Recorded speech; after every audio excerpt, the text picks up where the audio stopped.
Hello everyone, welcome to Abida's diary. কিতা খবর সবার? সব ভালো আছেননি? তো আজকে আপনার সাথে শেয়ার করবো একটা ডেইলি ব্লগ। রুমের মাঝে এক ডিজাইনের ফার্নিচার থাকলে দেখবা কিলাখানি লাগে, তো আজকে ভাবলাম একটু বদলাই, তো পালংটারে একটু সাইডেতে নিছি, কিলা লাগে সবাই জানাইবা। রমজান তো ইচ্ছে, তাই ভাবলাম রুমটারে একটু ডিপ ক্লিন করি, আর পরিষ্কার পরিচ্ছন্ন থাকলে কিন্তু দেখবা মনটাও ভালো থাকে। আজকে বিছনা চাদরটাও পাল্টাই, আর আমার দুদিন বাদে বাদেও পাল্টানি লাগে, আর রমজান আইসে করি আজকে পাল্টাই লাই। রুমটা ক্লিন করি আইলাম এখন নাস্তা করতে। তো আজকে পাস্তা বানাতে হয়েছিল, পাস্তা আর ডিম আর একটু জুস বানাইয়া খাইলাম। আপনারা যদি এলাকানি ডেইলি ব্লগ চাইন অবশ্যই কমেন্ট করে জানাইবা, আমি ডেইলি ব্লগ দিতাম নি না রেসিপির ভিডিও দিতাম। নাস্তা করিয়া আইয়া দেখি দিকে দুপুরে রান্নার লাগে সবটা রেডি করা হইল। এখানে লাল শাক আর পাতাকপি ভাজি রান্না হইব। আমি সবসময় গড় গোছানির কাজগুলোই করিয়া থাকি, আর এদিকে আম্মা সবসময় দুপুরে রান্না রান্ধই। 2-3 দিন ধরিয়া যে বিছনা পাল্টাইলাম, দুইও বিছনা তোলা আছিল, তো এগুলো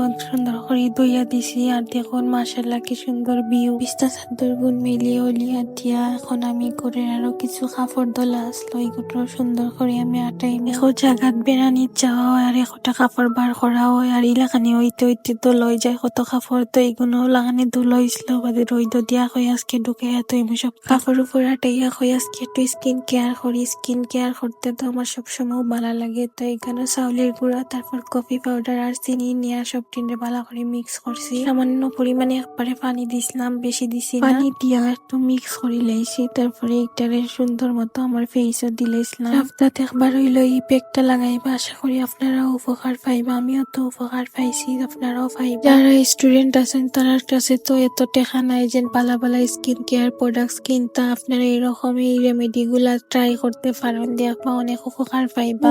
লাগাইয়া আমি গেছিলাম গিয়ে আমার টেবিলটা ঠিক করা থই, আজকে একটু টেবিলটাও ঠিক করি। আর আমার ভিডিও যদি আপনার কাছে ভালো লাগে অবশ্যই লাইক ফলো শেয়ার করবা, আর অবশ্যই একটা করে কমেন্ট করে যাইবা আপনি কোন জায়গাতে আমার ভিডিওটা দেখছেন। যারা সিলেটি আছেন তারা অবশ্যই কমেন্ট করে জানাইবা, আর যারা সিলেটের বাইরে আছেন তারাও কমেন্ট করে জানাইবা। গল্প করতে করতে আমার টেবিল গুছানো হয়ে গেছে, দেখুন কি সুন্দর লাগে। আর বিশেষ করে এই এলাকানি মানি প্ল্যান্ট গুলো কিন্তু অনেক ভালো লাগে। মানি প্ল্যান্টের গাছগুলা কিন্তু লুকটাই চেঞ্জ করিলা। তো আজকে এই পর্যন্ত, সবাই ভালো থাকবা, আল্লাহ হাফেজ।